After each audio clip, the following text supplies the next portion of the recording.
हमने उनके बारे में बिल्कुल मैंने कहा है कि उनके प्रति सरकार का सकारात्मक सोच है और सरकार हर किसी से बात करने के लिए बिल्कुल सरकार के द्वार खुले हुए हैं।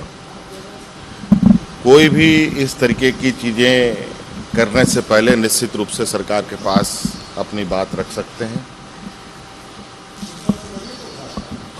आज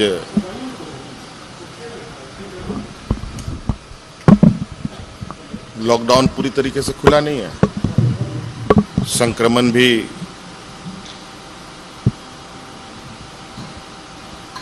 घटा नहीं है। कल जिला के पुलिस अधीक्षक भी कोरोना संक्रमित हो गए हैं, जबकि 2 दिन पहले वो ठीक ठाक थे।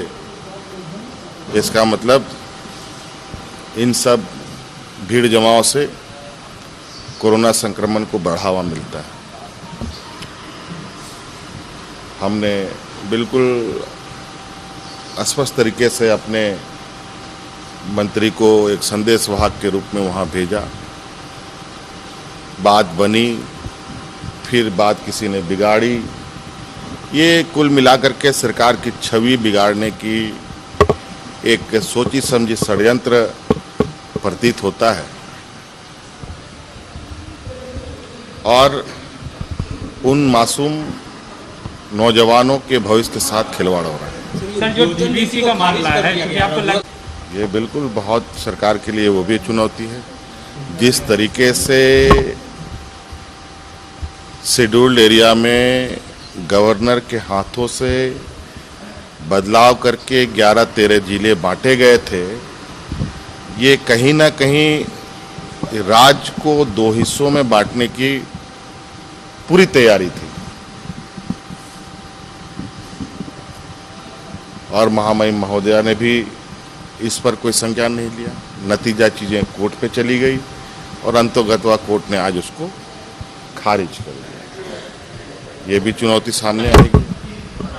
2016 में ये अधिसूचना किसने निकाली, ये विपक्ष को पूछिए आप।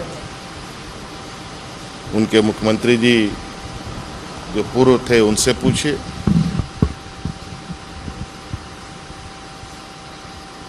नेता प्रतिपक्ष का दावा करने वाले नेताजी से पूछिएगा कि ये आखिर होगा क्या हुआ उन बच्चों का।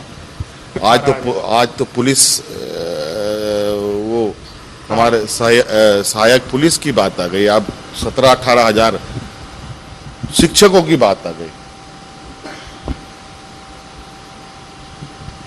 इस विधानसभा और हाईकोर्ट पर एनजीटी का अलग लताड़ सरकार पर। आज इस राज्य की दुर्दशा जो विगत 5 सालों में अभी मौजूदा विपक्ष जो हो हल्ला कर रहे हैं, अब चूंकि उस समय तो सारी चीजें इनको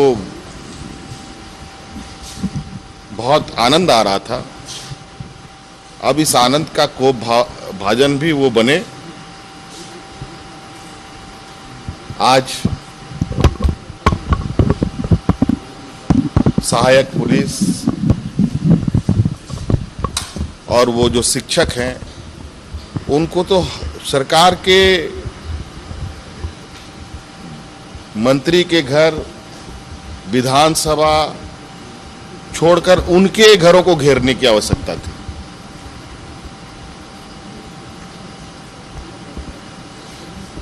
ये तो कमाल हो गया। आज जो एक तो कोरोना का मार और ऊपर से जिस तरीके से यहाँ के लोगों के को हम लोग एक अस्थायी तरीके से व्यवस्थित करने चाह रहे थे, रोजगार देने की तैयारी कर रहे थे, आज उसमें भी अव्यवस्था की स्थिति इन लोगों ने उत्पन्न कर दी। अब देखते हैं इस विषय पर हम क्या कर सकते हैं। अभी तो आप लोगों के माध्यम से खबर आई है, अब उस पर हम लोग चिंतन करेंगे कि इन निकम्मों ने कितनी गंदगी फैला रखी है। सर, डीवीसी पे सेंट्रल गवर्नमेंट केंद्र सरकार की नीति और केंद्र सरकार की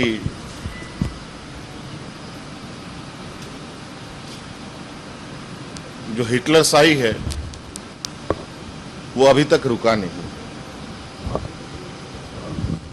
अभी कुछ दिन पहले फिर से केंद्र सरकार से हमें पत्र प्राप्त हुआ है कि डीवीसी का पैसा नहीं देने पर राज्य सरकार को मिलने वाला केंद्र से सहायता में से ही काट लिया जाएगा। मतलब उसको अब यहाँ आने की जरूरत नहीं है, जो हमारा कंपनसेशन मिलता है उसी से वो काट लेंगे। कमाल है।